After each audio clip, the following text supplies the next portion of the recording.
प्यारे विद्यार्थियों, मैंने अपनी पिछली वार्ताओं में आपको बताया था कि सुदूर संवेदन मतलब सैटेलाइट रिमोट सेंसिंग क्या होता है, कैसे इसको परिभाषित किया जाता है और क्या इसकी महत्ता है या इम्पोर्टेंस है और क्यों इसकी आधुनिक वैज्ञानिक युग में ज़रूरत पड़ी।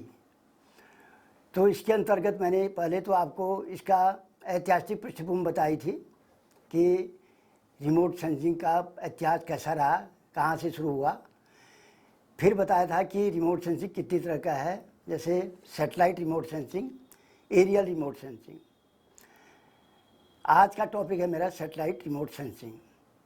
तो इससे पहले मैंने आपको एरियल रिमोट सेंसिंग के बारे में बताया था।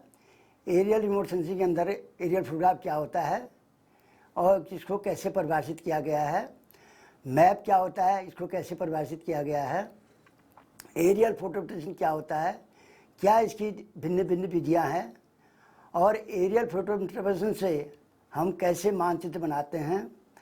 मानचित्र बनाने की विभिन्न विधियाँ हैं, विभिन्न स्केल, विभिन्न पैरामीटर हैं और उन स्केलों के अनुसार कौन कौन से हम फोटोग्राफ लेंगे और क्या उसके बेस हाइट रेशियो होना चाहिए पैमाने के अनुसार। तो मानचित्र डिफरेंट तरह के होते हैं। मतलब पहले तो रिसोर्स मानचित्र है, नेचुरल रिसोर्स मानचित्र हैं और अरबी शहरीकरण के लिए मानचित्र हैं और फॉरेस्ट के लिए मानचित्र हैं, एग्रीकल्चर के लिए मानचित्र हैं। तो विभिन्न प्रकारों के लिए मानचित्र हमने बनवाए थे और उसकी अलग अलग विधियाँ थी। और ये भी बताया था कि एरियल रिमोट सेंसिंग किस मामले में सैटेलाइट रिमोट सेंसिंग से कुछ हद तक अच्छा आपको दे सकता है, कुछ हद तक आपको अच्छा बदलाव दे सकता है। जैसे क्वांटिटेटिव एनालिसिस, हम एरियल फोटोग्राफ के थ्रू क्वांटिटेटिव एनालिसिस करते हैं। मतलब क्वांटिटेटिव एनालिसिस जैसे जंगल है, आपका प्रोडक्टिविटी है, आपका एग्रीकल्चर में प्रोडक्टिविटी है, जंगल में कितना लंबे पेड़ हैं, कितना उनका घनत्व है, कितना उनका वॉल्यूम है, ग्रोइंग स्टॉक है, ये सब आपको क्वांटिटेटिव एनालिसिस में आता है।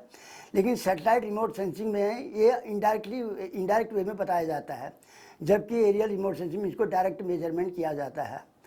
तो अब ये भी मैंने बताया था कि ओवरऑल रिमोट सेंसिंग आपको बिना ग्राउंड में गए हुए, बिना किसी वस्तु विशेष को टच किए हुए आप लैब में ही बता सकते कहाँ पर क्या चीज़ विद्यमान है और क्या अवशोषित हो गया है और क्या ख़त्म हो गया। जैसे जंगल हैं, हमारे जंगल पहले कितने थे, अब कितने रह गए हैं और जंगलों की आज क्या कंडीशन है।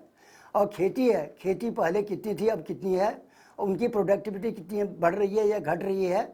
उसी तरह शहरीकरण है, वो घट रहा है कि बढ़ रहा है।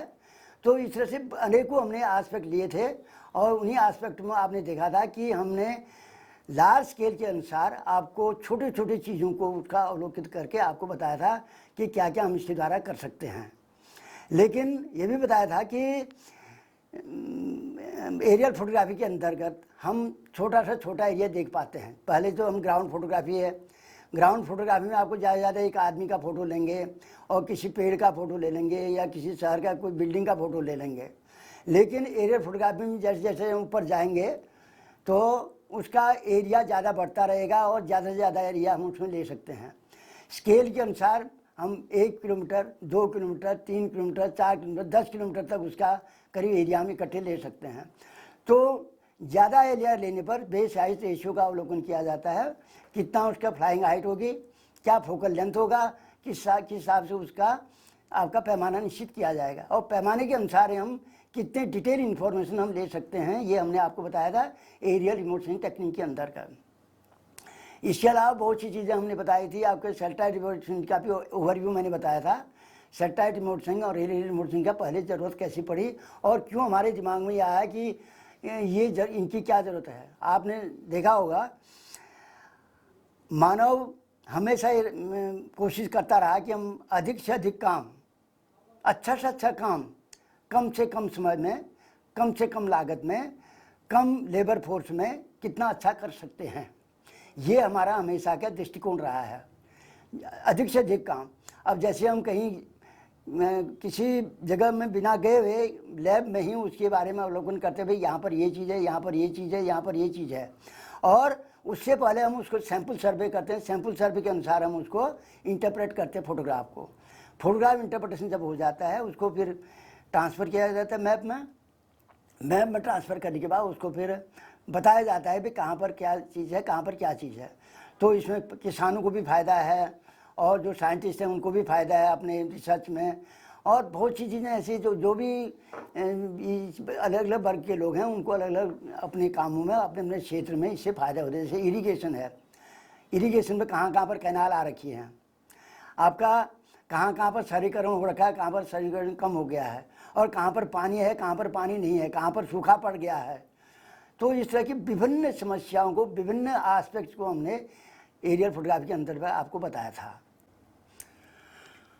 अब आप इस चीज़ को समझ सकते हैं कि सबसे पहले आज से करीब 100 साल पहले हम केवल ग्राउंड से फोटोग्राफी लेते थे। किसी भी वस्तु विशेष की फोटोग्राफी ग्राउंड से लेते थे। फोटोग्राफी लेने के बाद उसके वस्तु विशेष के बारे में बताते थे, यहाँ पर ऐसा है, यहाँ पर ऐसा है, ये चीज़ ऐसी दिखाई देती है, इस तरह का इसका स्ट्रक्चर है, ये है। ग्राउंड फोटोग्राफी के बाद धीरे धीरे उन्नति हुई। फॉरेन कंट्रीज में यूएसए, जापान, फ्रांस, ये आपका जर्मनी खासतौर पर एयर फोटोग्राफी में ज़्यादा अग्रणी रहा है। तो बैलून फोटोग्राफी भी आई। मैंने सब चीज़ें आपको बता रखी हैं उसमें, हिस्ट्री ऑफ रिमोट सेंसिंग में। बैलून फोटोग्राफी में थोड़ा सा ज़्यादा एरिया आया, पहले ग्राउंड फोटोग्राफी में कम आया, फिर बैलून फोटोग्राफी में थोड़ा ज़्यादा आया। बैलून फोटोग्राफी के बाद हमने हेलीकॉप्टर से फोटोग्राफी ली, उससे थोड़ा ज़्यादा एरिया आया और ज़्यादा इन्फॉर्मेशन हमें मिली। और उसके बाद हमने एयरक्राफ्ट से फ़ोटो को, कैमरा को फिक्स करके एरियल फोटोग्राफी ली। एरियल फोटोग्राफी में आपका, जैसे मैंने अभी बताया था आपको, कि अधिक से अधिक एरिया आया है। अब देखिए आप सैटेलाइट रिमोट सेंसिंग। ना सैटेलाइट क्या है पहले बताइए आप। सैटेलाइट खुद सोचिए, सैटेलाइट आपने सुना होगा। सैटेलाइट किसको कहते हैं? हिंदी में इसको बोलते हैं उपग्रह। आपने सुना होगा उपग्रह और ग्रह। ग्रह कितने होते हैं? 9। जैसे सूर्य है, चंद्रमा है, मंगल है, बुध है, बृहस्पति है, शुक्र है, शनिश्चर है, और आपका सूर्य। ठीक है, 9 ग्रह हैं। उसके अलावा 2 नेपच्यून और 2 ग्रह और हैं। ये तो 9 ग्रह हैं, इनको कहते हैं प्लैनेट, इनको कहा जाता है प्लैनेट। और जो उपग्रह हैं उनको कहते हैं सैटेलाइट। अब आपको ये बड़ी उत्कंठा होगी कि सैटेलाइट क्या है, आखिर प्लैनेट क्या है। और ये सैटेलाइट जो है आर्टिफिशियल भी हैं, आपको नेचुरल भी हैं। और प्लैनेट जो हैं पूरा नेचुरल प्लैनेट आपने देखे हुए, ये सब नेचुरल प्लैनेट है। लेकिन इनमें अंतर ये है, अगर एक प्लैनेट के चारों ओर कोई चीज़, कोई वस्तु विशेष घूमती है, चक्कर लगाती है, उसको हम सैटेलाइट बोलते हैं। जैसे सूर्य है, सूर्य के चारों ओर चक्कर हमारी पृथ्वी लगाती है। पृथ्वी को हम उसमें सूर्य के परिप्रेक्ष्य में सैटेलाइट बोलेंगे। और चंद्रमा है, चंद्रमा पृथ्वी का चक्कर लगाता है, तो पृथ्वी के परिप्रेक्ष्य में चंद्रमा को हम प्लैनेट बोलेंगे, प्लैनेट बोलेंगे। अब क्योंकि चक्कर लगा रहा है, चक्कर लगाने के लिए बोला जाता है कोई भी वस्तु विशेष किसी भी ऑर्बिट में चक्कर लगाता है, किसी पर कहीं जगह से चक्कर लगाता है, चाहे वो प्लैनेट का चक्कर हो या किसी और चीज़ का चक्कर हो, उसको कहा जाता है सैटेलाइट। अब इसका सिंपल सा कंसेप्ट है, बहुत सिंपल कंसेप्ट है सैटेलाइट रिमोट सेंसिंग का। Light coming from the sun in the form of electromagnetic radiation. जो सूर्य से जो हमारा प्रकाश आता है, इलेक्ट्रोमैग्नेटिक रेडिएशन, विद्युत चुंबकीय विकिरण के रूप में पृथ्वी की सतह पर घटता है, पड़ता है। प्रकाश का एक भाग परावर्तित होता है, प्रकाश का एक भाग अपरावर्तित होता है, रिफ्रैक्टिव होता है, मतलब प्रकाश का एक भाग अवशोषित होता है, मतलब अब्जॉर्ब होता है, और प्रकाश का एक भाग अवशोषण के बाद वापस वायुमंडल में चला जाता है। अब आप इसको इंग्लिश में ये समझते हैं, light coming from the sun in the form of electromagnetic radiation is incident on the earth surface. A part of light is reflected, a part of light is refracted, a part of light is absorbed, a part of light is radiated back to the atmosphere after absorption. Reflection depend करता है surface characteristic के ऊपर। Reflection specular भी होता है, reflection diffuse भी होता है। अगर सरफेस आपका रफ होगा तो डिफ्यूज रिफ्लेक्शन होगा, सरफेस अगर चमकता होगा तो आपका डायरेक्ट रिफ्लेक्शन होगा आपका। ये आपका रिफ्लेक्शन की प्रॉपर्टी है। और रिफ्रैक्शन का एक मीडिया से दूसरे मीडिया में जब लाइट जाती है, जैसे पानी ज़मीन से पानी में जाएगा तो लाइट का रिफ्रैक्शन होगा, मतलब एक सतह से एक माध्यम से दूसरे माध्यम में जाना। अब अब्जॉर्ब होता है लाइट, जब जितनी भी आती है लाइट सूर्य से पृथ्वी में, ये नहीं कि सबके सब लाइट चली जाती है ऊपर, कुछ लाइट अब्जॉर्ब होती है। अब्जॉर्प्शन के बाद वो अब्जॉर्प्शन डिपेंड करता है internal atomic molecular structure of the element. तो the radiation phenomena depends on the internal molecular and atomic structure and it goes back to the atmosphere. और किसी भी वस्तु तत्व से प्रकाश का परावर्तन की उसकी तरह की अवशेषताओं पर निर्भर करता है, जबकि विकिरण आंतरिक आणविक और तत्वों को परमाणु संरचना पर निर्भर करता है। आणविक करते हैं मॉलिक्यूलर, इंटरनल, विकिरण, रेडिएशन। आप ये हिंदी और इंग्लिश दोनों समझने की कोशिश करिए, क्योंकि हमने हिंदी और अंग्रेजी दोनों में बना रखा है। जहाँ पर आपको इंग्लिश में समझ में नहीं आता, हिंदी में देख लीजिएगा आप।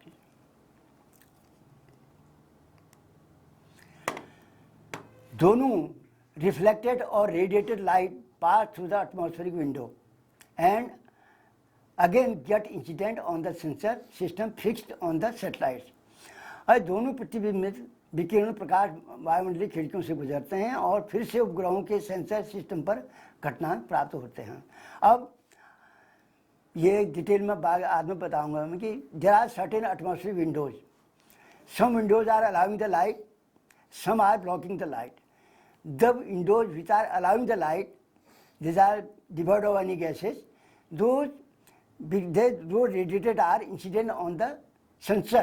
The satellite sensor allows the incident light to pass through the detector. अब सेंसर पर जब लाइट पड़ेगी, रेडिएटेड लाइट पड़ेगी, तो उसके बाद वो सेंसर डिटेक्टर को लाइट भेजता है। सेंसर क्या कहते हैं? सेंसर एक कैमरा सिस्टम है हमारा। इसमें सैटेलाइट रिमोट सेंसिंग में आपका इलेक्ट्रॉनिक सेंसर होते हैं, पूरे इलेक्ट्रॉनिक सेंसर होते हैं। जबकि पहले जो सेंसर हुआ करते थे आपके फोटोग्राफी में, वह केमिकल हैलाइड्स होते थे उसमें आपके। फिर उसके बाद डिजिटल फोटोग्राफी आया, अब इसमें इलेक्ट्रॉनिक सेंसर का ज़माना आ रखा है। तो सैटेलाइट इमोशंस में इलेक्ट्रॉनिक सेंसर से ही सब काम होता है। और इलेक्ट्रॉनिक सेंसर के बाद फिर ये डिटेक्टर्स को लाइट भेजता है। और डिटेक्टर क्या करता है? जो radiated light, electromagnetic radiations are converted into electrical impulses. Electromagnetic radiations are converted into electrical impulses. Those electrical impulses are converted into digital form. And those digital forms are stored in the high density digital tapes, which is itself in the satellite. Satellite के अंदर का digital tape हो है, high density digital tape होता है, वो signal जो है उसके अंदर स्टोर हो जाते हैं। अब ये बताइए, अब हमारी जो लाइट यहाँ से पृथ्वी से गई है, कुछ तो आप रेडिएट हुई है, कुछ परावर्तित हुई है। रेडिएट कौन सी लाइट हुई है, परावर्तित कौन सी लाइट हुई है, ये आपको समझना चाहिए। सूर्य से यूँ ही लाइट आए एकदम से परावर्तित हो जाती है। अब रेडिएट कौन सी लाइट होती है? जब उसको अब्जॉर्प्शन होता है, अब्जॉर्प्शन के बाद एटॉमिक मॉलिक्यूलर की वजह से करेक्टरिस्टिक की वजह से उसको रेडिएशन होता है। Both radiated and reflected light creates your energy variability on the earth surface. Earth surface में एनर्जी वेरिएबिलिटी है, उसको रिप्रेजेंट करता है डिजिटल टेप। डिजिटल फॉर्म में कन्वर्ट हो जाती है, डिटेक्टर द्वारा डिजिटल फॉर्म में कन्वर्ट हो जाता है। डिटेक्टर विद्युत चुम्बकीय विकिरणों को विद्युत आवेगों से परिवर्तित करते हैं, जो उच्च घनत्व वाले डिजिटल टेप एचडीडीटी में संग्रहित होते हैं। एचडीडीटी से हम कंप्यूटर कंपेटेबल टेप तैयार करते हैं।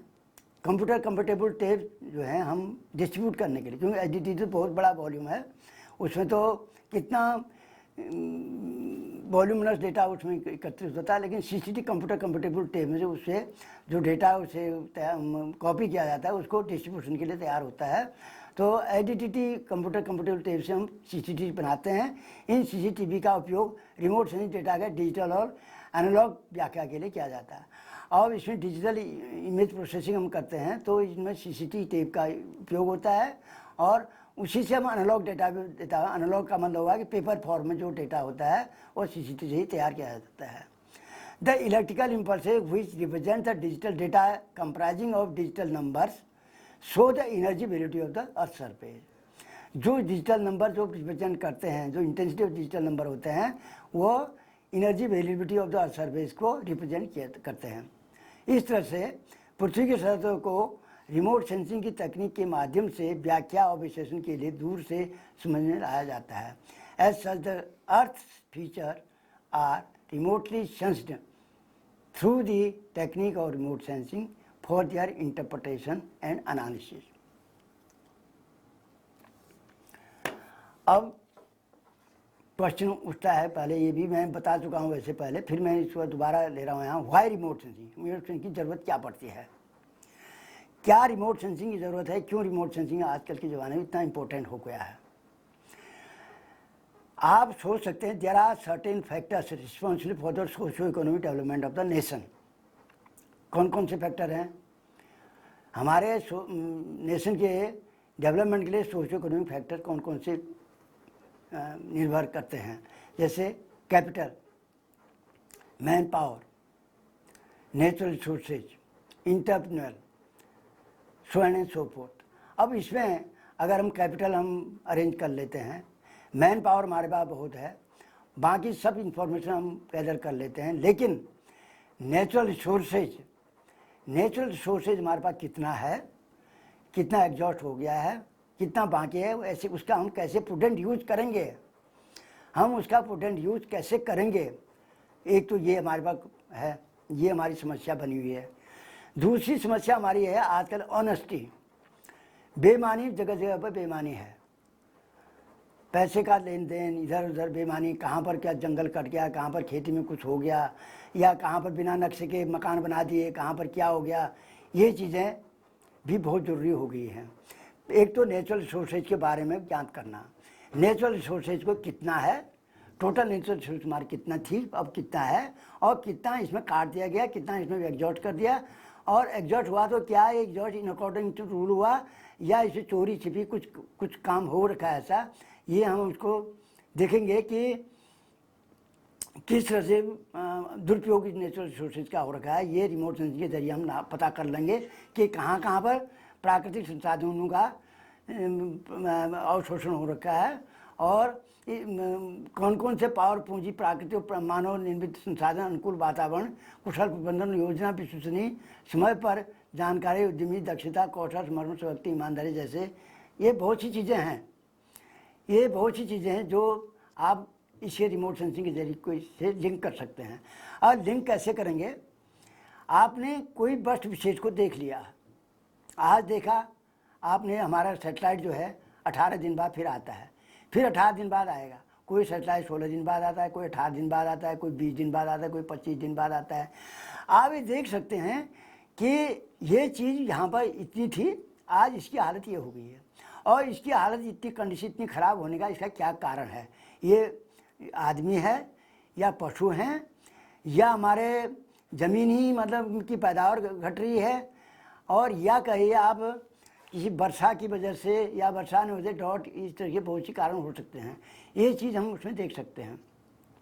अब जैसे आपका शहरीकरण है, शहरीकरण में आप दिन दुगना रात चौगुना आपका शहर बढ़ता जा रहा है, मकान बनते जा रहे हैं, मकान कुछ नक्शे से बन रहे हैं, कुछ बिना नक्शे के बन रहे हैं, और मकान कितने ज़्यादा बन गए वो भी हम देख सकते हैं, कितने मकान ढह के ये भी देख सकते हैं, और कितना जंगल काट के हम खेती बन गई ये भी देख सकते हैं, और कितना शहरीकरण जंगल के अंदर आ गया ये भी देख सकते हैं।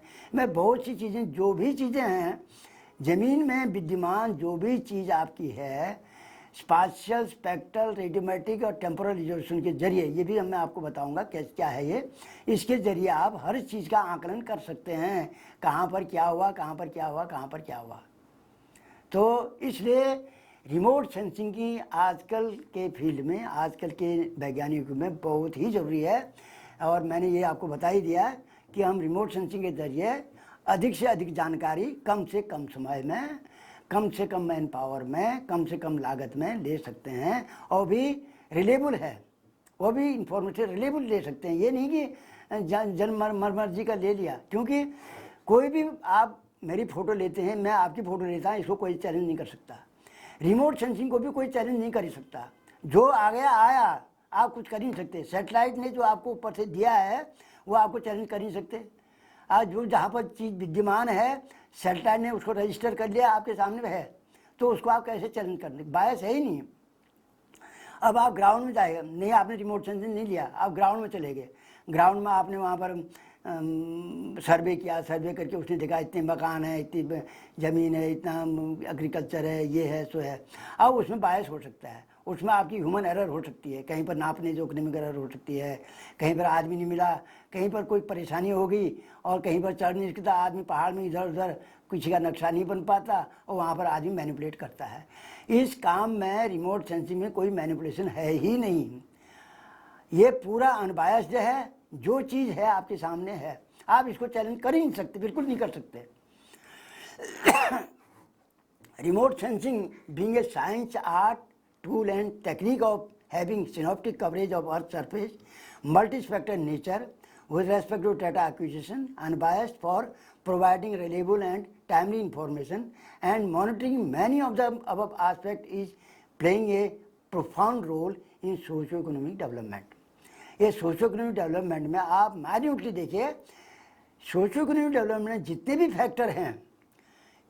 फैक्टर हैं, ये रिमोट सेंसिंग से लिंक हो रहे हैं। जितने भी फैक्टर सब रिमोट सेंसिंग से लिंक हो रहे हैं। रिमोट सेंसिंग एक विज्ञान, कला, उपकरणों, पृथ्वी की सतह के पर्यायवाची कवरेज की तकनीक, प्रकृति में मल्टी स्पेक्ट्रल डेटा अधिग्रहण, विश्वसनीय और समय पर जानकारी प्रदान करने के लिए निष्पक्ष और उपयुक्त कई पहलुओं की निगरानी सामाजिक आर्थिक विकास में एक गहरी भूमिका निभा रहा है। अब ये बताइए, वैसे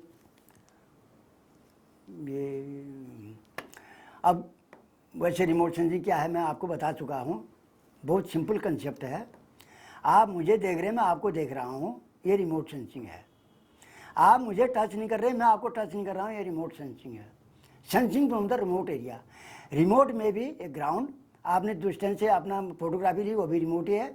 एरियल फोटोग्राफी से लिया, वो भी रिमोट ही है। सैटेलाइट से लिया, वो भी रिमोट ही है। और रिमोट मतलब बिना टच किए हुए, बिना संपर्क में किए हुए रहे हुए आप उसके बारे में जानकारी प्राप्त कर रहे हैं, वो रिमोट सेंसिंग है। लेकिन इसमें एक बहुत महत्वपूर्ण भूमिका है इलेक्ट्रोमैग्नेटिक रेडिएशन।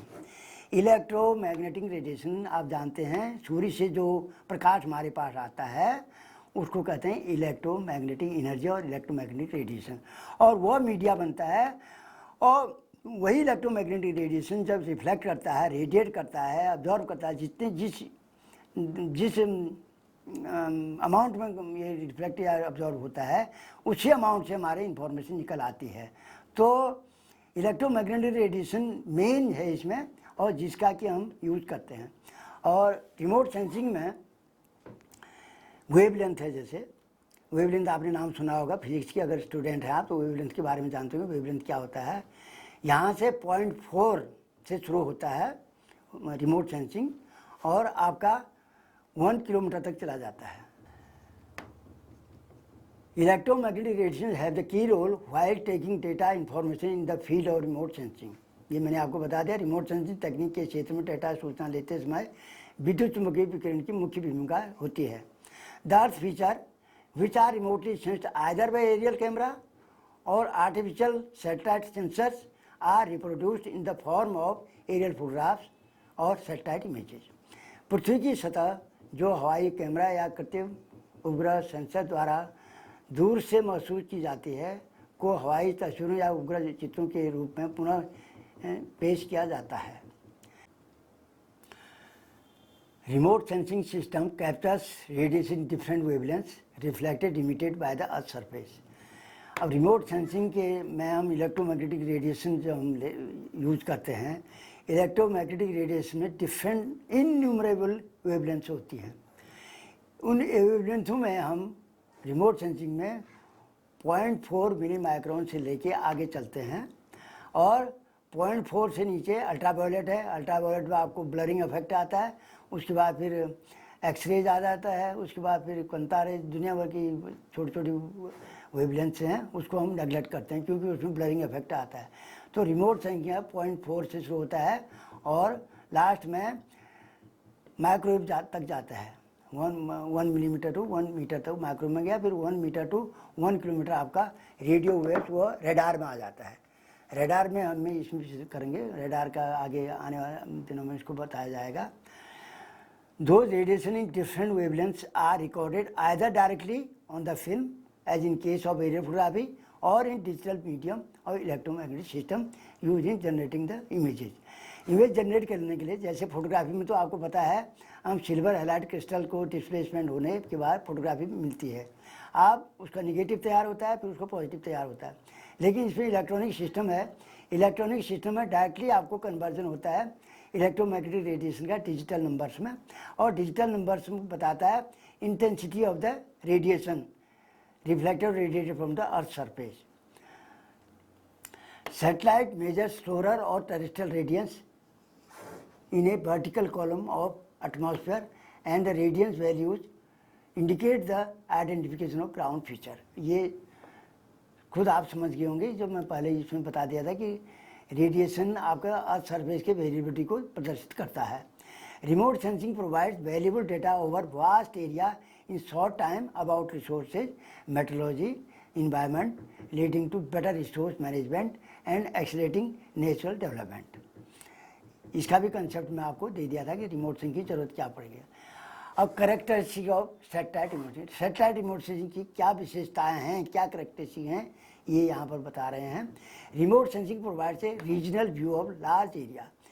रिमोट सेंसिंग का यहाँ पर सैटेलाइट रिमोट सेंसिंग जो है लार्ज एरिया का ओवरव्यू बताता है। उसमें सबसे पहले जो सैटेलाइट गया था 1972 में नासा ने जो छोड़ा था, उसमें लैंडसैट MSS था। लैंडसैट MSS का जो व्यू था 185 किलोमीटर बाय 185 किलोमीटर था। उसके बाद लैंडसैट 1 आया, 2 आया, 3 आया, फिर लैंडसैट TM आया, उसके बाद IRS के सैटेलाइट आए। तो इसका जो कवरेज है 185 से लेके फिर कम होता रहा, 148 आया, फिर 150, कुछ इस तरह से कवरेज आते रहे। और ये रिपीटेटिव कवरेज बनाता है। Repetitive coverage looks at the same area, एक एरिया के रिपीट करता है, कवरेज को रिपीट करता है। मैंने बताया था हर 18वें दिन बाद, 22वें दिन बाद या किसी सर्टेन पीरियड में ये रिपीट करता है। जैसे स्पॉट है, फ्रांस का सैटेलाइट है, उसका स्पेशल रिजोल्यूशन, उसका आपका टेम्पोरल रिजोल्यूशन हमारे IRS से डिफरेंट है। तो ये भी रिपीटेड लुक हर सैटेलाइट देता है आपको। Remote sensor see over a broader portion of the spectrum than the human eye. और ये भी आपको सुनना देखना होगा, हमारे आई की जो कैपेबिलिटी है उसे कई गुना 1000 millions of time remote sensing आपको देता है। क्योंकि a specific there are innumerable wavelengths, the permutation and combinations of the numerous wavelengths, frequencies, we are preparing fast colour composite and we are getting so many shades of the colour and differentiating the object. Sensors can focus in on a very specific bandwidth in an image or number of bandwidth simultaneously. Satellite remote sensing techniques provides जो reference digital data। Satellite remote sensing में एक जो reference data मिलता है, हम already उसको जब वहाँ से डेटा आता है उसको हम जो referencing करते हैं। और एक तो प्रिसीजन प्रोडक्ट होता है, एक तो नॉर्मल प्रोडक्ट होता है। प्रिसीजन प्रोडक्ट की कॉस्ट बहुत ज़्यादा होती है, नॉर्मल की कम होती है। तो नॉर्मल प्रोडक्ट के लिए हम हमारे जो सर्वे ऑफ इंडिया के मैप्स हैं उनमें ग्रिड वैल्यू प्रोवाइड करके, रेफरेंस में एरिया को प्रोवाइड करके उसको इंटरलिंक करते हैं। उसके बाद आपको जो रेफरेंस डेटा मिलता है। Some remote sensor operate in all seasons at night and bad weather. अब ये भी एक नई चीज़ है, रिमोट सेंसर जो है, अब अभी मैं बताऊंगा आपको, ये सन सिंक्रोनस होता है हमारे मोस्टली जो रिमोट सेंसर हैं। लेकिन इसमें कुछ ऐसे हैं जो नाइट में भी और जो वेदर है, जो आपका मौसम का ख़राब मौसम में भी आपको इंफॉर्मेशन दे देता है, वो भी सैटेलाइट हैं।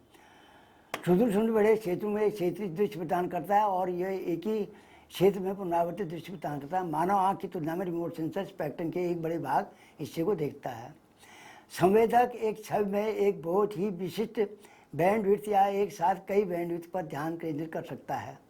उपग्रह रिमोट सेंसिंग तकनीकी भू सुंदर भी डिजिटल डेटा प्रदान करता है। कुछ रिमोट सेंसिंग संवेदक सभी मौसम जैसे रात और ख़राब मौसम में भी आपको इंफॉर्मेशन देते हैं।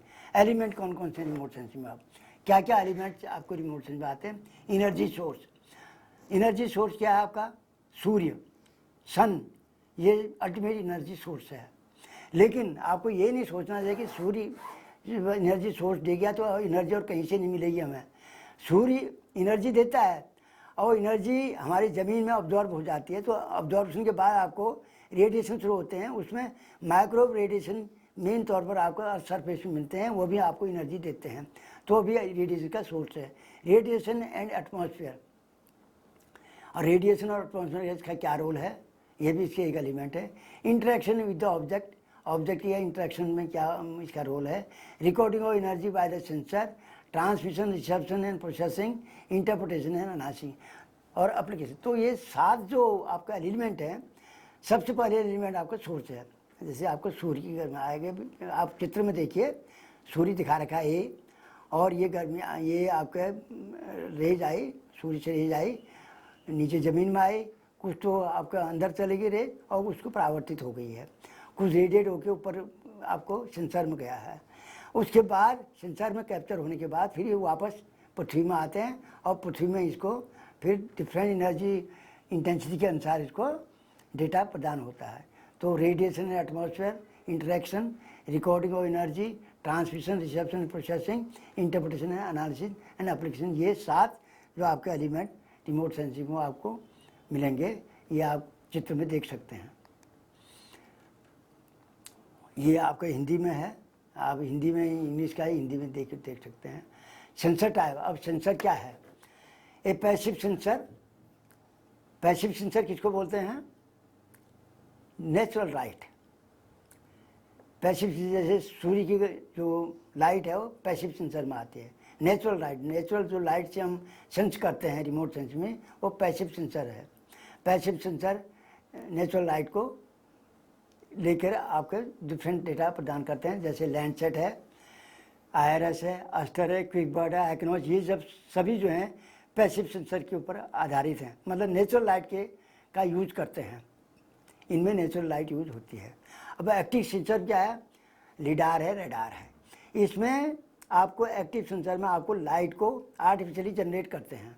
आप बीम लाइट, जैसे आपका कैमरा में आपने क्लिक करा, एक लाइट आई, वो कोई आर्टिफिशियल नेचुरल लाइट नहीं है, वो आर्टिफिशियल जनरेट कर रही है वो लाइट को, वो रिफ्लेक्ट होकर आपको ऑब्जेक्ट को दिखाई देगा कि भाई ये यहाँ पर ये है।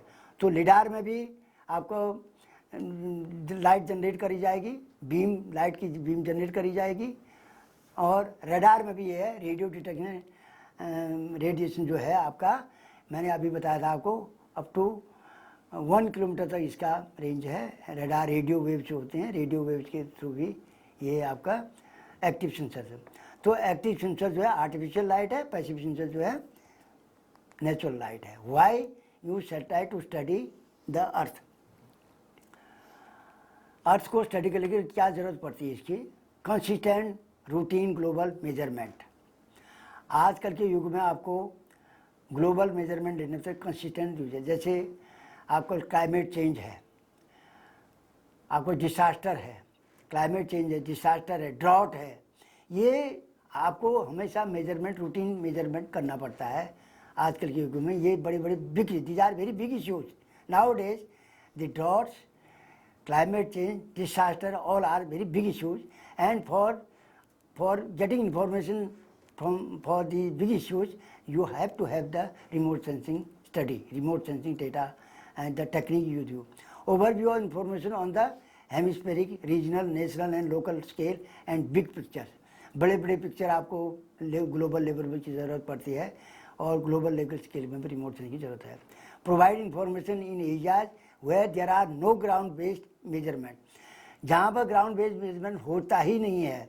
आपने एक क्लिफ में गए, बिल्कुल क्लिफ में आप कहीं चढ़ ही नहीं सकते हैं, इवन बंदर भी वहाँ नहीं चढ़ सकता, कोई जानवर भी नहीं चढ़ सकता। तो उस क्लिफ के ऊपर क्या है, क्या उसके ऊपर पड़ा है, आपको अगर जानकारी लेनी है, केवल रिमोट सेंसिंग ही एकमात्र माध्यम है आपका।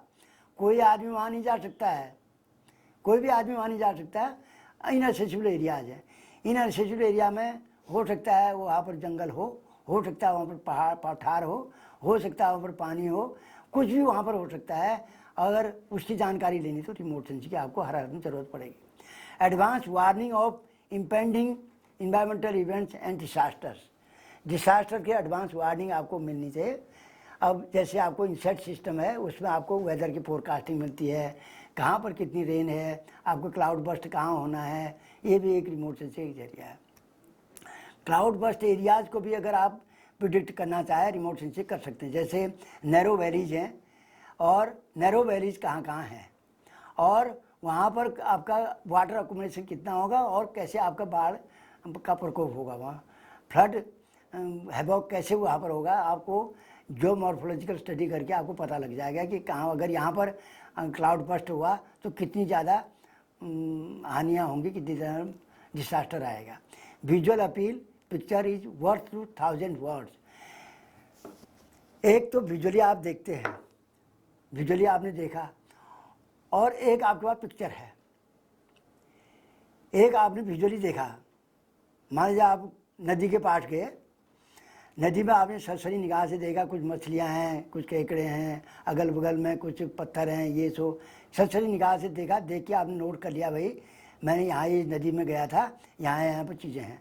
अब आपने उसी नदी का पिक्चर लिया, रिमोट सेंसिंग का लिया या कोई भी एरियल फोटोग्राफी ली, तो अगर उसको ध्यान से अगर आप देखेंगे तो आपको उसमें बहुत सी चीज़ें मिलेंगी, बहुत सी चीज़ें मिलेंगी। जो भी आपने विजुअली देखा है उसके अलावा कितनी चीज़ें आपको मिल जाएंगी उसमें। हो सकता है कि जो विजुअली आपके अफेक्ट हो गया है, जो आप देख नहीं पाए विजुअली, वो उसमें पिक्चर में आपको दिखाई देती है।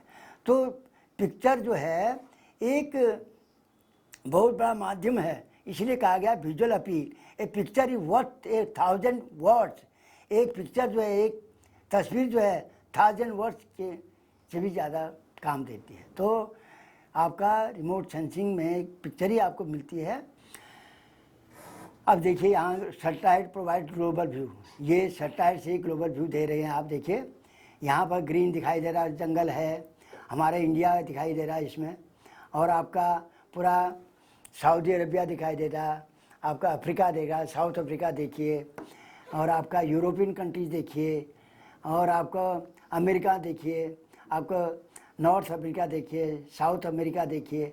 तो कहाँ कहाँ पर जंगल है, और कहाँ कहाँ पर जंगल कम है, और कहाँ कहाँ पर खेती है, और कहाँ कहाँ पर स्नो है। देखिए रशिया के पास जाइए, चाइना के पास जाइए, आपको वाइट दिखाई दे रहा है पूरा। इसका मतलब है वो वाइट में ना तो खेती है न जंगल है। और उसी तरह से आपका कनाडा के ऊपर चले जाइए, नॉर्थ अमेरिका से ऊपर कनाडा को चले जाइए, तो वहाँ पर पूरा स्नो ही स्नो दिखाई दे रहा है नॉर्थ पोल की तरफ। और साउथ पोल की तरफ देखिए आप, पूरा सफ़ेद ही सफ़ेद है, पूरा सफ़ेद ही सफ़ेद है। वहाँ पर मतलब कुछ भी आपका नहीं मिलेगा एक्सेप्ट आपका स्नो, और devoid of any vegetation. Whatever it is devoid of any vegetation. Whatever vegetation is there, it reflects green view there, हैं दिखा हुआ है। Satellite data are used for many application including monitoring global weather, studying climate change and observing the environment. अब satellite Landsat system है। Landsat system earth resource technology satellite, ERTS का मतलब अर्थ resource technology satellite.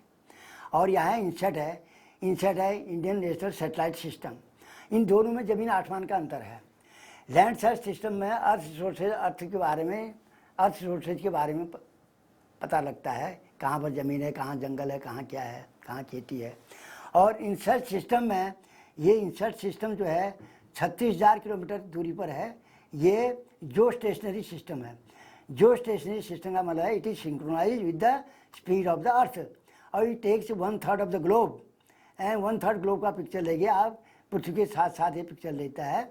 और इसमें आपको, इसमें weather की information देता है, इसमें कम्युनिकेशन सैटेलाइट भी आ जाते हैं। आपके आजकल के युग में आपने देखा होगा, पहले हमारा टीवी चलता नहीं था, टीवी था नहीं, टीवी था तो जब सैटेलाइट नहीं थे हमारे टीवी में बहुत प्रॉब्लम आता था। अब क्या होता है, आपका सैटेलाइट है, टीवी जो सिग्नल है सीधे डायरेक्टली वर्टिकल ऊपर जाते हैं, और वहाँ हमारा सैटेलाइट उसको कैप्चर करता है। सैटेलाइट कैप्चर करने के बाद जहाँ जहाँ रिले स्टेशन होता है वहाँ पर दे देता है, तो आपका टीवी कितना क्लियर कट आता है। आज आप अमेरिका में बात करते हैं फ़ोन से, ऐसा लग रहा है हम बगल के कमरे से बात कर रहे हैं या मेरे सामने आदमी बोल रहा है। ये सैटेलाइट का ही चमत्कार है कि कम्युनिकेट करता है, जो इंटरसेट से कम्युनिकेशन होता है, जो इंफॉर्मेशन है ऊपर सिग्नल जाते हैं और सीधे आपको चारों ओर फैल जाते हैं। अब हमारे इंडिया में 5 जोन थे, 4-5 जोन थे इसके, जो टेलीफोन रिलीज करने के 5 जोन थे। अब तो सैटेलाइट इतने हो गए हैं, ये इनसेट सिस्टम इतने ज़्यादा हो गए हैं कि अब कहीं से भी कोई कमी है ही नहीं किसी जगह पर भी।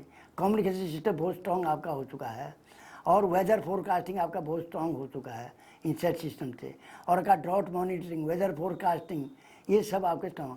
और उसी तरह लैंडसेट सिस्टम है, ये लैंडसेट सिस्टम हमारा, इसमें पर हमारे पृथ्वी के बारे में जो भी इंफॉर्मेशन मिलती है लैंडसेट सिस्टम में है।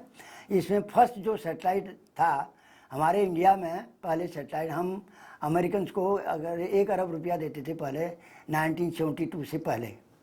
1972-75 के बाद जो है धीरे धीरे हमने इसमें प्रगति की। आज हमारा इंडिया इसमें चौथे 5वें नंबर में आ गया है।